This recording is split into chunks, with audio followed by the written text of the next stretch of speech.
नमस्कार। परीक्षा कैंपस के ऑनलाइन प्लेटफॉर्म पर आप सभी का स्वागत है। आज हम ब्रिटिश गवर्नर जनरल और भारत के वायसराय से संबंधित टॉप 60 प्रश्नों को देखेंगे, जिनका विभिन्न परीक्षाओं में हमेशा आने की संभावना बनी रहती है और इसके पहले जो परीक्षाएं हुई हैं हमेशा ऐसे प्रश्न आए हुए हैं। अगर आप इस प्रश्नों को डिटेल में इनका अध्ययन करना चाहते हैं तो इसके पहले के जो हमारे 2 वीडियो हैं गवर्नर जनरल और वायसराय से संबंधित, उसको आप डिटेल में देख सकते हैं और गवर्नर जनरल और वायसराय से संबंधित महत्वपूर्ण तथ्यों को पढ़ सकते हैं। तो आइए बिना विलंब के आज अपने इस सेशन की शुरुआत करते हैं। आज का हमारा पहला प्रश्न है, भारत के प्रथम गवर्नर जनरल कौन थे? हमारे ऑप्शन है Lord Dalhousie, Warren Hastings, Lord William Bentinck, Lord Mountbatten. हमारा जो सही उत्तर है लॉर्ड विलियम बेंटिक भारत के प्रथम गवर्नर जनरल थे। अगर बंगाल का पहला गवर्नर पूछे, बंगाल का प्रथम गवर्नर तो कौन होगा? क्लाइव होगा। अगर यही पूछता है बंगाल का पहला गवर्नर जनरल,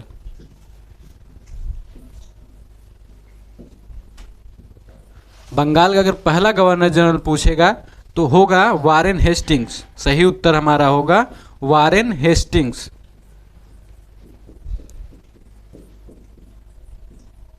ठीक है,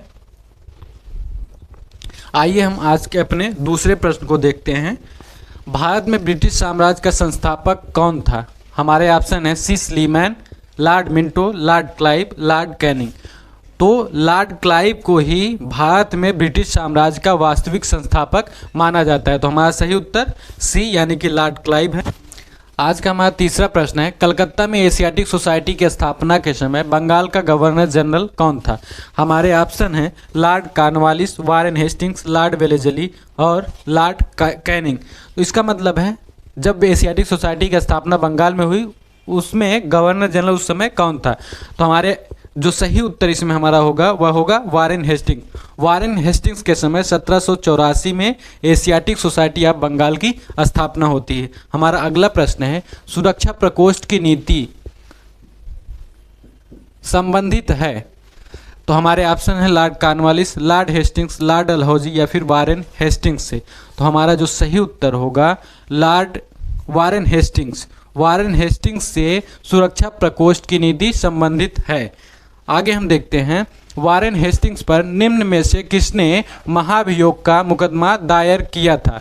तो हमारे जो ऑप्शन है एडमंड बर्क, जॉन नील, कैप्टन हैरिस या फिर जॉन शोर। तो इसमें जो हमारा सही उत्तर है एडमंड बर्क। एडमंड बर्क ने लंदन यानी कि ब्रिटेन में वारेन हेस्टिंग्स के ऊपर मुकदमा दायर किया था। किस लिए?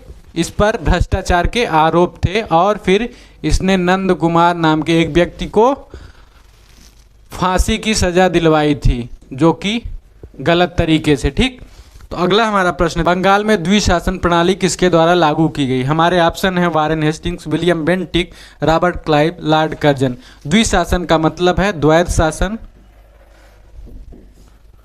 द्वैध शासन प्रणाली।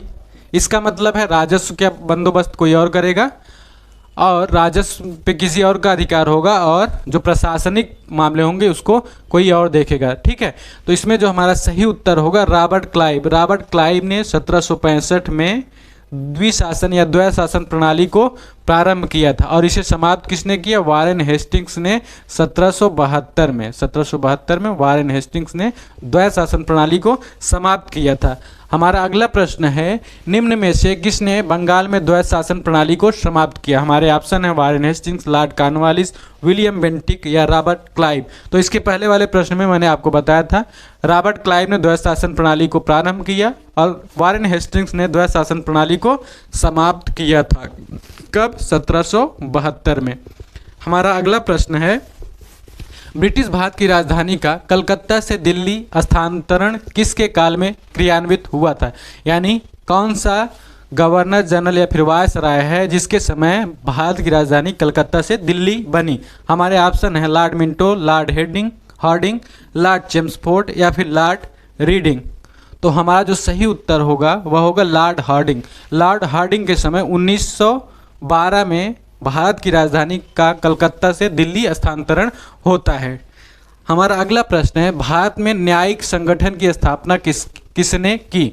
हमारे ऑप्शन है Lord Dufferin, Lord Canning, Lord William Bentinck या फिर लॉर्ड कॉर्नवालिस। तो हमारा जो सही उत्तर होगा लॉर्ड कॉर्नवालिस। लॉर्ड कॉर्नवालिस ने भारत में कई प्रशासन में सुधार किए, जिसमें न्यायिक संगठन की स्थापना से संबंधित सुधार किसने किया? लॉर्ड कॉर्नवालिस ने। हमारा अगला प्रश्न है, निम्नलिखित में से किस गवर्नर जनरल ने भारत की संविधाबद्ध सिविल सेवा covenanted civil service of India का सृजन किया, जो कालांतर में भारतीय सिविल सेवा के नाम से जानी गई? तो इसमें हमारे ऑप्शन है Lord Canning, Lord William Bentinck, Lord Cornwallis या फिर लॉर्ड डलहौजी। तो हमारा जो सही उत्तर होगा लॉर्ड कॉर्नवालिस। लॉर्ड कॉर्नवालिस ने भारत में कई प्रशासन में सुधार किए थे, जिसमें न्यायिक संगठन की स्थापना, उसी में इसने सिविल सेवा के क्षेत्र में भारत की संविधाबद्ध सिविल सेवा का शुभारंभ भी किया था। हमारा अगला प्रश्न है, लॉर्ड कॉर्नवालिस का कब्र कहाँ स्थित है? तो हमारा जो ऑप्शन है गाजीपुर, वाराणसी, बलिया या फिर गोरखपुर। तो हमारा जो सही उत्तर है गाजीपुर में लॉर्ड कॉर्नवालिस की मृत्यु हो जाती है और वहीं पर इसे दफनाया जाता है। ठीक है। हमारा अगला प्रश्न है, लॉर्ड वेलेस्ली द्वारा लागू की गई सहायक संधि की व्यवस्था के बारे में निम्नलिखित में से कौन सा कथन लागू नहीं होता है? तो हमारा ऑप्शन जो है, दूसरों के खर्च पर एक बड़ी सेना बनाए रखना, भारत को नेपोलियन के खतरे से सुरक्षित रखना, कंपनी के लिए एक नियत आय का प्रबंध करना या फिर भारतीय रियासतों के ऊपर ब्रिटिश सर्वोच्चता स्थापित करना। तो इसमें क्या देखना है कि सहायक संधि जो उसने लागू की थी, निम्नलिखित में से कौन से ऐसे प्रावधान हैं जो सहायक संधि से संबंधित नहीं हैं? तो सहायक संधि उसने जब वेलेस्ली ने लागू किया था तो उस समय यह सही है कि भारत में नेपोलियन का खतरा बना हुआ था, तो उसके अंतर्गत ही सहायक संधि संबंधित थी। और यह भी सही था कि दूसरों के खर्च पर बड़ी सेना, यानी जिस राज्य से सहायक संधि की जाती थी वहाँ पर बड़ी सेना रखी जाती थी और सेना का खर्च कौन देता था? जिस राज्य से सहायक संधि की जाती थी। और एक क्या था, कंपनी के लिए एक नियत आय का प्रबंध करना। तो यह गलत है, यानी यह गलत है, सहायक संधि में यह लागू नहीं होता है। तो इसका मतलब यही ऑप्शन जो हमारा सी ऑप्शन है सही होगा। और भारतीय रियासतों के ऊपर ब्रिटिश सर्वोच्चता स्थापित करना यह सहायक संधि के अंतर्गत था, यानी कि पहला, दूसरा ए, बी और डी जो है सहायक संधि के अंतर्गत सही है। हमें उत्तर क्या देना है? जो सहायक संधि के अंतर्गत नहीं आता है। तो हमारा सही उत्तर होगा कंपनी के लिए एक नियत आय का प्रबंध करना सहायक संधि का प्रावधान नहीं था। हम अगला प्रश्न देखते हैं, लॉर्ड वेलेस्ली की सहायक संधि को स्वीकार करने वाला पहला मराठा सरदार कौन था? हमारे ऑप्शन है शिवाजी, पेशवा बाजीराव द्वितीय, दौलत राव सिंधिया, बाजीराव प्रथम। तो लॉर्ड वेलेस्ली की जो सहायक संधि सबसे पहले पेशवा बाजीराव द्वितीय ने स्वीकार किया था। ठीक है। आगे देखते हैं हम अपने अगले प्रश्न को, 1802 की बसिन की संधि पर हस्ताक्षर किसके मध्य हुए थे? हमारे ऑप्शन है अंग्रेज तथा बाजीराव प्रथम, फ्रांसीसी तथा बाजीराव प्रथम, अंग्रेज तथा बाजीराव द्वितीय और डच तथा बाजीराव द्वितीय। तो हमारा जो सही उत्तर होगा अंग्रेजों तथा बाजीराव द्वितीय के मध्य 1802 में बसीन की संधि हुई थी। हमारा अगला प्रश्न है, सहायक संधि को स्वीकार करने वाला पहला शासक कौन था? हमारे ऑप्शन है अवध का नवाब, हैदराबाद का निजाम, पेशवा बाजीराव द्वितीय या फिर ट्रावनकोर का राजा। तो हमारा जो सही उत्तर होगा हैदराबाद का निजाम, जिसने 1799 में सबसे पहले वेलेस्ली की सहायक संधि को स्वीकार किया था। हमारा अगला प्रश्न है, सहायक संधि को किसके काल में क्रियान्वित किया गया था? हमारे ऑप्शन है जानसोर, लॉर्ड वेलेस्ली, लॉर्ड कॉर्नवालिस या फिर लॉर्ड कैनिंग। तो हमारा जो सही उत्तर होगा सहायक संधि। ठीक। आगे हम देखते हैं, निम्न में से कौन सहायक संधि को स्वीकार नहीं किया था? हमारे ऑप्शन है हैदराबाद के निजाम ने, इंदौर के होलकर राज्य ने, मैसूर के शासक ने, जोधपुर के राजपूत राज्य ने। तो हमारा जो सही उत्तर होगा इंदौर के होलकर राज्य ने सहायक संधि को स्वीकार नहीं किया था। आगे हम देखते हैं, अगला हमारा प्रश्न है, भारत छोड़ो आंदोलन किस वायसराय के शासनकाल में प्रारंभ हुआ था या फिर भारत छोड़ो आंदोलन कब शुरू हुआ था? हमारे ऑप्शन है Lord Hardinge, Lord Curzon, Lord Wavell, Lord Linlithgow. तो हमारा जो सही उत्तर होगा लॉर्ड लिनलिथगो। लॉर्ड लिनलिथगो के समय 1942 में भारत छोड़ो आंदोलन प्रारंभ हुआ था। किसके द्वारा? गांधी जी के द्वारा। हमारा अगला प्रश्न है, निम्नलिखित पर विचार कीजिए जिन्होंने लॉर्ड वेलेजली के साथ सहायक संधि की थी और उनके द्वारा की गई संधियों का सही कालानुक्रम नीचे दिए हुए कोड से पता लगाइए। तो इसके लिए मैंने अपने जो इसके पहले मैंने वीडियो में पढ़ाया है सहायक संधि को कैसे हम क्या कहते हैं जान सकते हैं कि कौन कौन से ऐसे राज्य हैं जिन्होंने सबसे पहले शुरू किया। तो उसके लिए आप डिटेल से हमारे वीडियो को देख सकते हैं। तो इसमें जो हमारे ऑप्शन है हैदराबाद, मैसूर, अवध और सिंधिया। तो सबसे पहले इसके पहले ही मैंने बताया, सबसे पहले 1799 में हैदराबाद ने सहायक संधि को स्वीकार किया, उसके बाद मैसूर ने स्वीकार किया, फिर अवध ने स्वीकार किया, फिर सिंधिया ने स्वीकार किया, यानी 1 2 3 4। तो हमारा जो सही उत्तर होगा ए सही होगा, यानी सबसे पहले हैदराबाद, फिर मैसूर, अवध, फिर सिंधिया ने सहायक संधि को स्वीकार किया। हमारा अगला प्रश्न है, आंग नेपाल युद्ध किसके शासनकाल में हुआ था? तो हमारे जो ऑप्शन है Lord William Bentinck, Lord Hastings, Lord Cornwallis या फिर वारेन हेस्टिंग्स। तो आंग्ल नेपाल जो युद्ध है वह हमारा सही उत्तर होगा लॉर्ड हेस्टिंग्स। लॉर्ड हेस्टिंग्स के समय 1814 से 16 के बीच में प्रथम आंग्ल नेपाल युद्ध होता है। इसी में 1816 में सगौली की संधि होती है। ठीक है, 1816 में सगौली की संधि होती है। हमारा अगला प्रश्न है, सुगौली की संधि कब हुई? हमारे ऑप्शन है 1715, 1915, 1815, 1615। तो इसके पहले मैंने बताया, इसमें ऑप्शन गलत दिया है। हमारा जो सही उत्तर होगा 1816 में सुगौली की संधि हुई।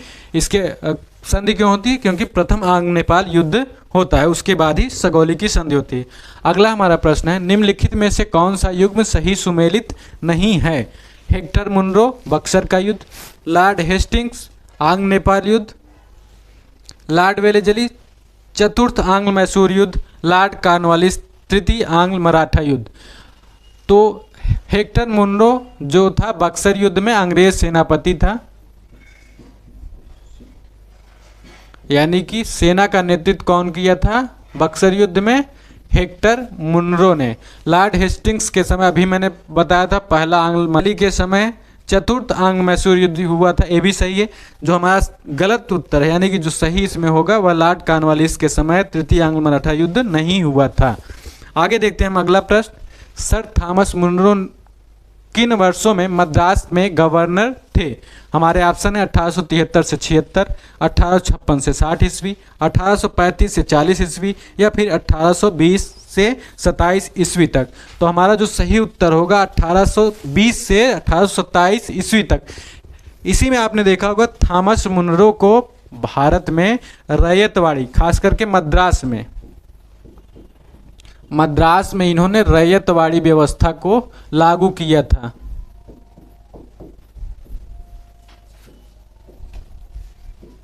ठीक है, रैयतवाड़ी व्यवस्था को मद्रास में लागू करने का श्रेय किसे जाता है? थॉमस मुनरो को। और इन्होंने मद्रास में, और रैयतवाड़ी व्यवस्था से ही एक और व्यक्ति का नाम जुड़ा है, वो है अलेक्जेंडर रीड। अलेक्जेंडर रीड ने और थॉमस मुनरो ने रैयतवाड़ी व्यवस्था का प्रवर्तन किया था। अलेक्जेंडर रीड जो हैं सबसे पहले इन्होंने 12 महल में रैयतवाड़ी व्यवस्था को लागू किया था। कब? 1820 में। आगे देखते हैं हम अगले प्रश्न को, ठगों के दमन में निम्नलिखित में से कौन संबंधित है? यानी कि कौन व्यक्ति है जिन्होंने ठगों के ठगों का दमन किया था? तो हमारे ऑप्शन है captain Sleeman, Alexander Bunch, Dupleix या फिर जनरल हेनरी। तो हमारा जो सही उत्तर होगा कैप्टन स्लीमैन। कैप्टन स्लीमैन ने ठगों का दमन किया था। हमारा अगला प्रश्न है, 1829 ईस्वी में सती प्रथा पर पाबंदी किसने लगाई थी? हमारे ऑप्शन हैं Lord Curzon, Lord Canning, William Bentinck या फिर लॉर्ड कॉर्नवालिस। तो आपको पता ही होगा लॉर्ड विलियम बेंटिक ने 1829 में सती प्रथा पर रोक लगाई थी, और सती प्रथा से ही एक संबंधित जो सबसे प्रसिद्ध व्यक्ति हैं राजा राम मोहन राय, यानी कि राजा राम मोहन राय ने सती प्रथा पर रोक लगाने के लिए बहुत ही प्रयास किए, और उन्हीं के सुझाव पर ही विलियम बेंटिक ने 1829 में सती प्रथा पर रोक लगाई। ठीक है, आगे देखते हैं हम। इनमें से किस वर्ष बंगाल के दासों के निर्यात को रोक दिया गया?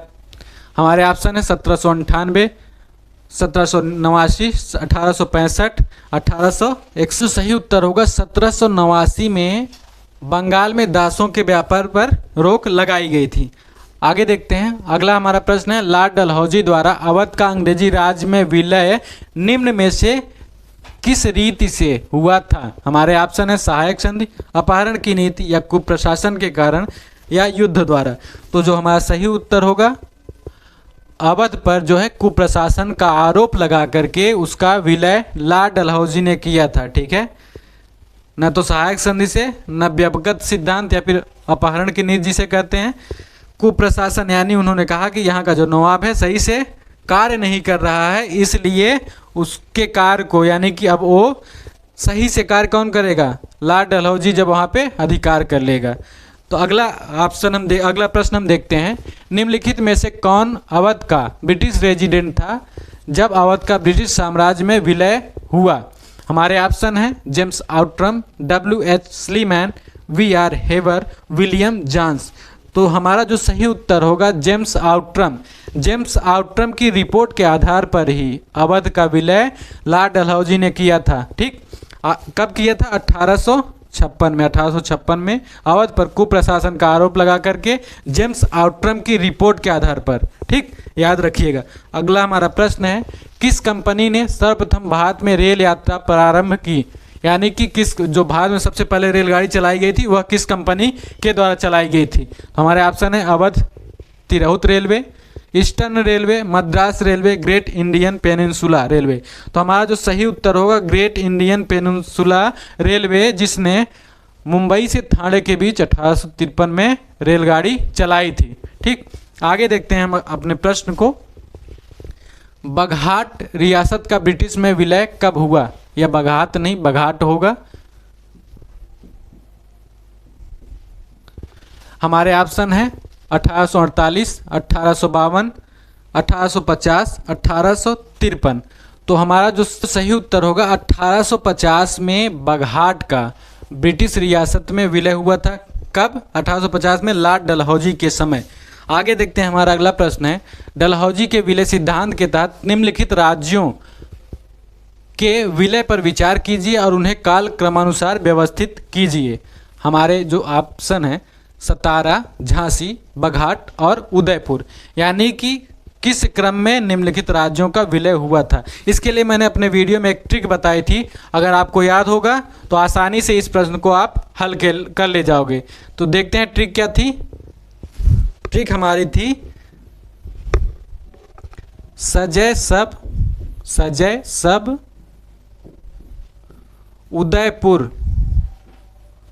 उदयपुर की झांकी नहीं आई।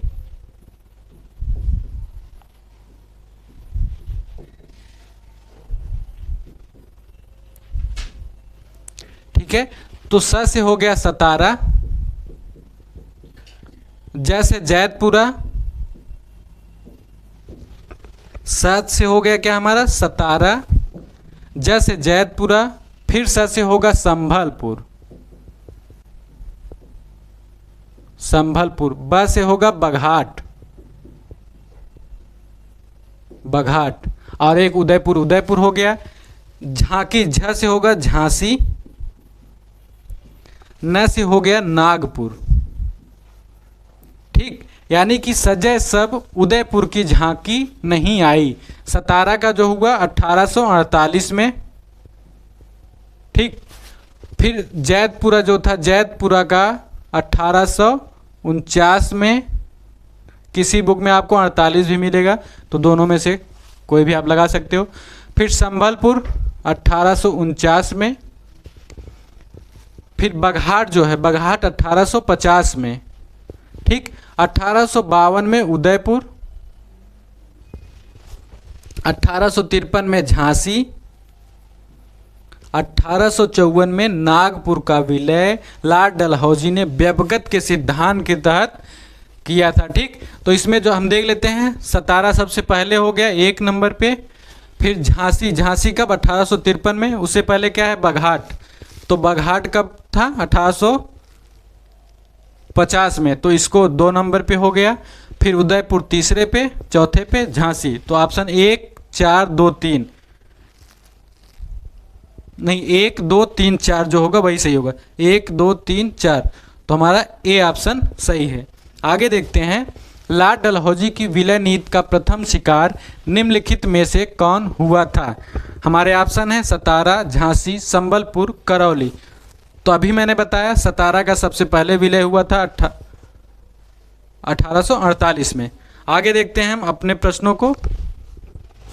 अगला हमारा प्रश्न है, सिक्किम का भारत में विलय किसने किया था? हमारे ऑप्शन है Lord Auckland Canning, Lord Dalhousie, चौथा है लॉर्ड विलियम बेंटिक। तो हमारा जो सही उत्तर होगा, लॉर्ड डलहौजी के समय सिक्किम का भारत में विलय किया गया था। आगे देखते हैं, अगला हमारा प्रश्न है, अंग्रेजों द्वारा सिंध विजय संपन्न हुआ था किसके समय?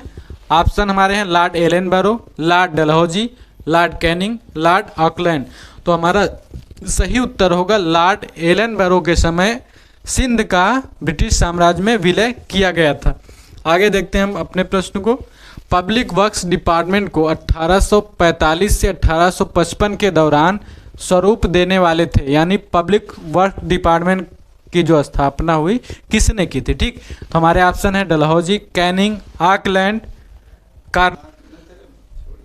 Lord Cornwallis. तो हमारा जो सही उत्तर होगा, लॉर्ड डलहौजी के समय पब्लिक वर्क्स डिपार्टमेंट को 1845 से 1855 के समय शुरू किया गया था। पब्लिक वर्क डिपार्टमेंट क्या था?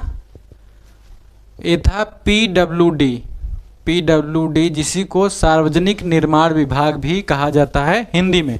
आगे देखते हैं हम अगला प्रश्न अपना, विधवा पुनर्विवाह अधिनियम किसके शासनकाल में क्रियान्वित किया गया? हमारे ऑप्शन है Lord Lawrence, Lord Canning, Lord Cornwallis, Lord William Bentinck.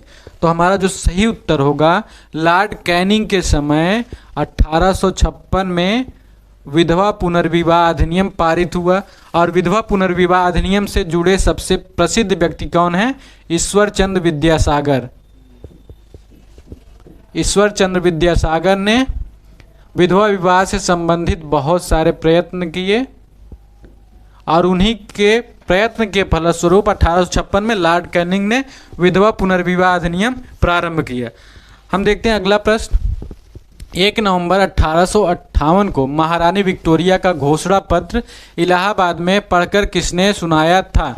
हमारे ऑप्शन हैं Lord Canning, Lord Dufferin, Lord Clive, Lord Ripon. तो हमारा जो सही उत्तर होगा, लॉर्ड कैनिंग ने इलाहाबाद में महारानी विक्टोरिया के घोषणा पत्र को पढ़कर सुनाया था। कब? जब 1857 की क्रांति हुई और 1858 में लॉर्ड कैनिंग जो हैं भारत के प्रथम वायसराय बनते हैं, यानी कि महारानी विक्टोरिया के यहाँ पर प्रतिनिधि के रूप में आते हैं। आगे देखते हैं हमारा अगला प्रश्न है, निम्नलिखित में से कौन भारत के अंतिम गवर्नर जनरल और प्रथम वायसराय थे? हमारे ऑप्शन हैं Warren Hastings, Lord Mountbatten, Lord Canning, Lord Clive.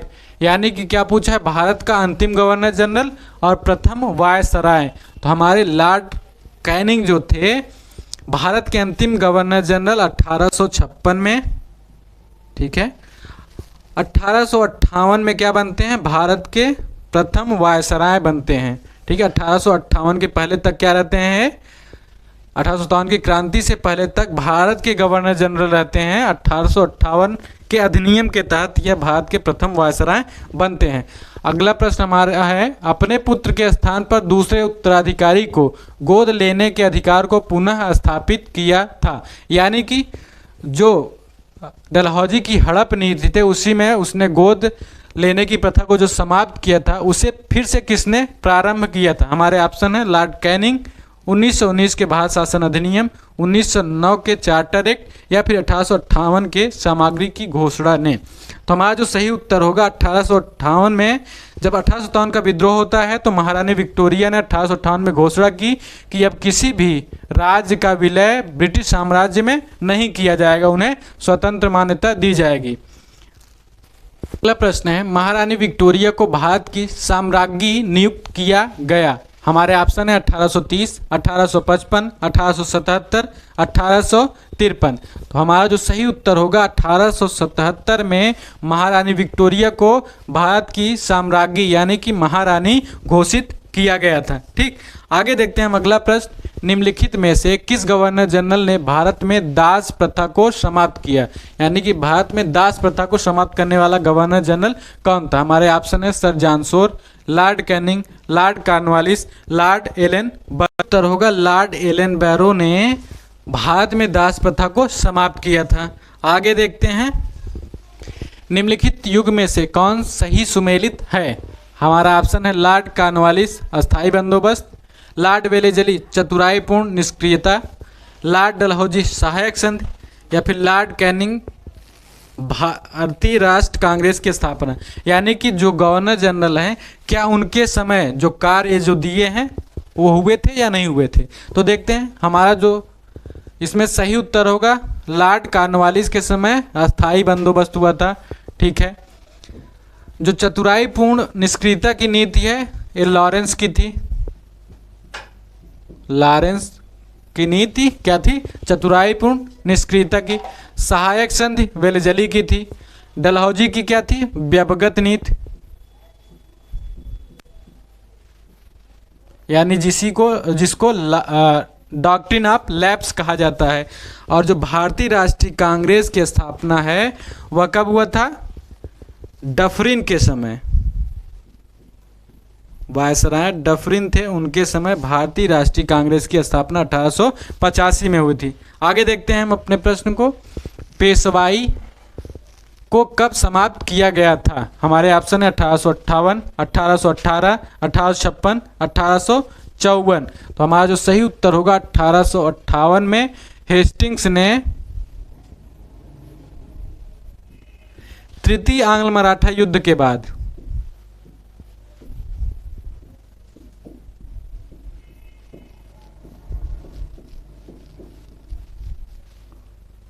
तृतीय आंग्ल मराठा युद्ध में जब मराठा पराजित हो जाते हैं तो पेशवाई को समाप्त कर दिया जाता है, यानी पेशवा के पद को समाप्त किया जाता है। अगला हमारा प्रश्न है, निम्नलिखित में से कौन चतुराईपूर्ण निष्क्रियता की नीति के साथ जुड़ा है?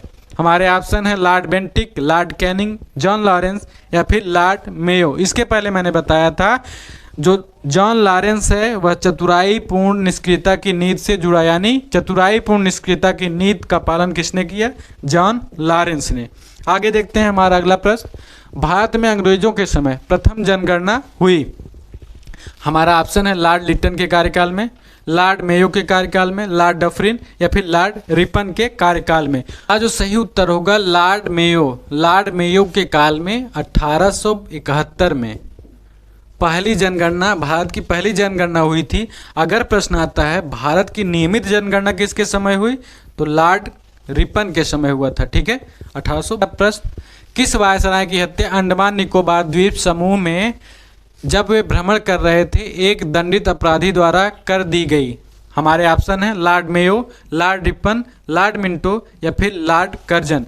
तो हमारा जो सही उत्तर होगा लॉर्ड मेयो की हत्या पोर्ट ब्लेयर या फिर अंडमान निकोबार द्वीप समूह में हुई थी। देखते हैं हम अगला प्रश्न, अफगानिस्तान के प्रति आक्रामक नीति किस वायसराय ने अपनाई थी? हमारे ऑप्शन है Lord Lytton, Lord Ripon, Lord Canning, या फिर लॉर्ड एल्गिन। तो हमारा जो सही उत्तर होगा लॉर्ड लिटन ने अफगानिस्तान के प्रति आक्रामक नीति का पालन किया था। आगे देखते हैं हमारा प्रश्न, कौन भारत का वायसराय सबसे दीर्घकाल तक रहा, यानी सबसे लंबे समय तक निम्नलिखित में से कौन सा व्यक्ति था जो सबसे लंबे समय तक भारत का वायसराय रहा? हमारे ऑप्शन है Lord Curzon, Lord Dufferin, Lord Mayo, या फिर लॉर्ड हार्डिंग। तो हमारा जो सही उत्तर होगा लॉर्ड कर्जन होगा। यह 1899 से लेकर के 1906 तक भारत का वायसराय लगभग 7 वर्ष रहा। ठीक, हमारा अगला प्रश्न है, भारत में स्थानीय स्वायत्त शासन को किसने प्रस्तावित किया था? हमारे ऑप्शन है Lord Mayo, Lord Canning, Lord Ripon, Lord Dufferin.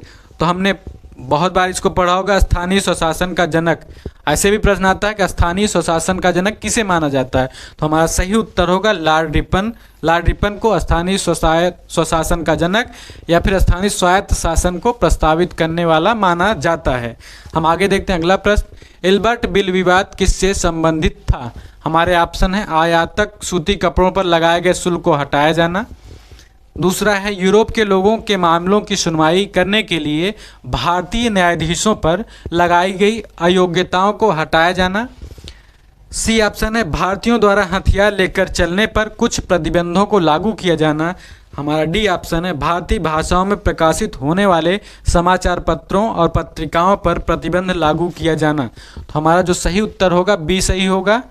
इसमें क्या था? एल्बर्ट बिल विवाद जो कि लॉर्ड रिपन के समय आया। लॉर्ड रिपन ने भारतीय जजों यानी कि न्यायाधीशों को यह अधिकार दिया कि वह यूरोपीय मामलों या फिर यूरोपीय व्यक्तियों के मामलों की सुनवाई भी कर सकते हैं। इसके पहले यूरोपीय मामलों या यूरोपीय व्यक्तियों की सुनवाई सिर्फ यूरोपीय जज करते थे, परंतु यूरोपीय लोगों ने विरोध किया और जो एल्बर्ट बिल था वापस चला गया। इसमें आपने जो डी ऑप्शन देखा होगा, भारतीय भाषाओं में प्रकाशित होने वाले समाचार पत्रों और पत्रिकाओं पर प्रतिबंध लागू किया जाना, यह किससे संबंधित है? Vernacular press act. Vernacular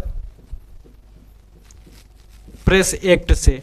comment box में बताइएगा कि वर्नाक्यूलर प्रेस एक्ट किस गवर्नर जनरल ने शुरू किया था, यानी कब लागू किया था। अगला हमारा प्रश्न है, निम्नलिखित में से किस से भारत में स्थानीय स्वायत्त शासन का जनक माना जाता है?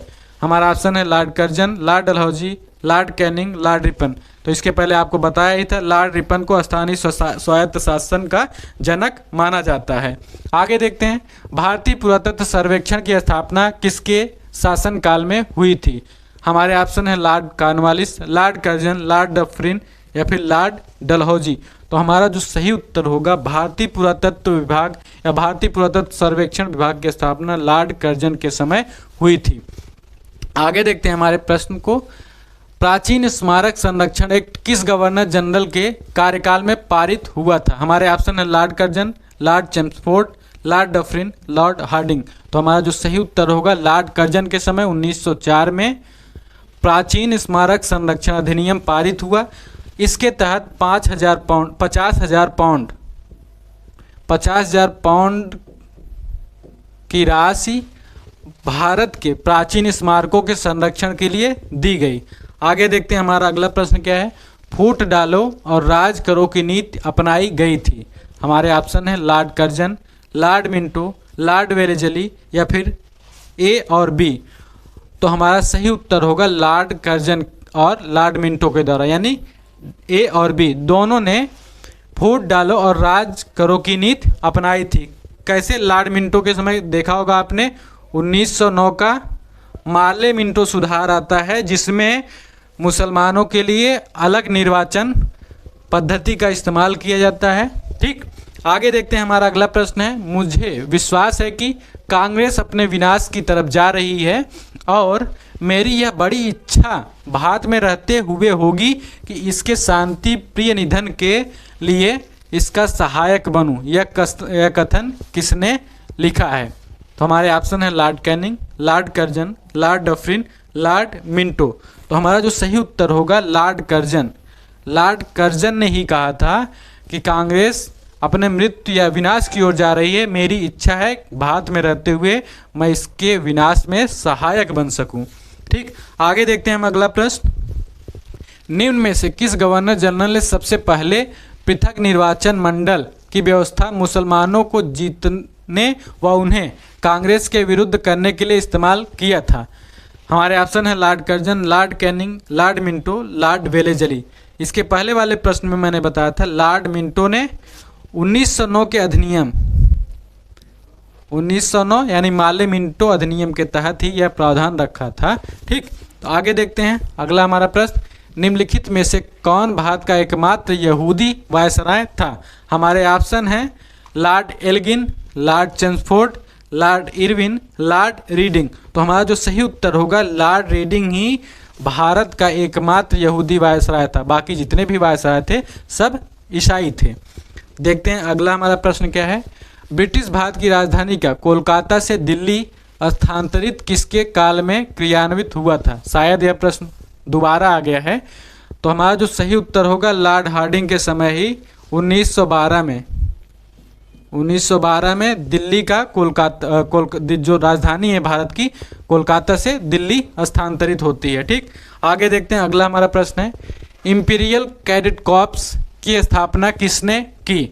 हमारा ऑप्शन है Lord Curzon, Lord Minto, Lord Lytton, Lord Ripon. तो हमारा जो सही उत्तर इसमें होगा लॉर्ड कर्जन। लॉर्ड कर्जन ने 1901 में इंपीरियल कैडेट कॉर्प्स की स्थापना की थी, क्योंकि यह था जो राजकुमार हैं किसके, विभिन्न रियासतों के जो राजकुमार हैं उनकी शिक्षा के लिए, उन सैनिक शिक्षा के लिए। ठीक, राजकुमारों की सैनिक शिक्षा के लिए।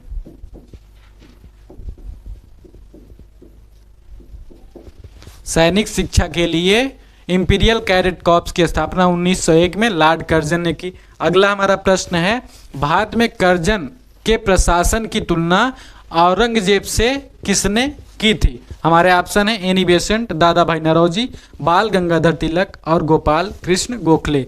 तो हमारा जो सही उत्तर होगा गोपाल कृष्ण गोखले ने ही कहा था कि जो कर्जन का शासन काल है वह ठीक वैसा ही है जैसे मुगल काल का बादशाह औरंगजेब का था। ठीक, तो आगे देखते हैं हमारा अगला प्रश्न, लॉर्ड हार्डिंग ने किस वर्ष बंगाल का विभाजन को रद्द किया? यानी बंगाल विभाजन को रद्द करने का समय पूछा गया है। हमारे ऑप्शन है 1905 में, 1907 में, 1911 में या फिर 1912 में। तो हमारा जो सही उत्तर होगा 1911 में लॉर्ड हार्डिंग ने बंगाल विभाजन को रद्द किया। और बंगाल विभाजन किसके समय हुआ? 1905 में लॉर्ड कर्जन ने बंगाल विभाजन को लागू किया। कब? 16 अक्टूबर 1905 को। तो हम इसमें हमने देखा कि हार्डिंग के समय ही बंगाल विभाजन रद्द होता है और हार्डिंग के समय ही 1912 में क्या होता है, भारत की राजधानी कोलकाता से दिल्ली स्थानांतरित होती है। तो यह हमारा आज का आखिरी प्रश्न था। तो आशा करता हूँ ये प्रश्न आपको पसंद आए होंगे और ये ऐसे महत्वपूर्ण प्रश्न आगे आने वाले वीडियो में हम आपको देते रहेंगे। आगे आने वाले वीडियो में हम आपको दिल्ली सल्तनत से संबंधित टॉप 100 प्रश्नों को सॉल्व करवाएंगे। आप अगर हमारे सभी प्रश्नों के डिटेल्स को जानना चाहते हैं तो आप हमारे परीक्षा कैंपस के चैनल को ओपन करिए और यहाँ के प्लेलिस्ट जो है हमारी उस पर जा कर के पूरा देख सकते हैं, जिसमें हम विभिन्न सब्जेक्ट की महत्वपूर्ण प्रश्नों और उनके वीडियो को सॉल्व करवाएं। जैसे कला और यूपी स्टैटिक जीके को देखना है आप यहाँ पर देख सकते हो, और इसके साथ ही आप राज्य व्यवस्था, भूगोल और हिंदी के जितने भी महत्वपूर्ण तथ्य हैं उसके बारे में आप देख सकते हो। हिंदी की जो हमारी प्लेलिस्ट है इसमें विभिन्न परीक्षाओं में आने वाले महत्वपूर्ण तत्सम, तद्भव, विलोम शब्द और अन्य प्रकार की जानकारियां जैसे कि अनेक शब्दों के लिए एक शब्द आदि दी गई हैं। तो आशा करता हूं यह जानकारी आपको पसंद आई होगी। मिलते हैं कल आने वाले वीडियो में जो कि हमारा दिल्ली सल्तनत से संबंधित होगा। तो इस वीडियो की जो अभी आपने देखा है इसकी अगर आपको पीडीएफ चाहिए तो हमारे टेलीग्राम से जुड़ करके आप पीडीएफ को प्राप्त कर सकते हैं। मिलते हैं अगले वीडियो में। धन्यवाद।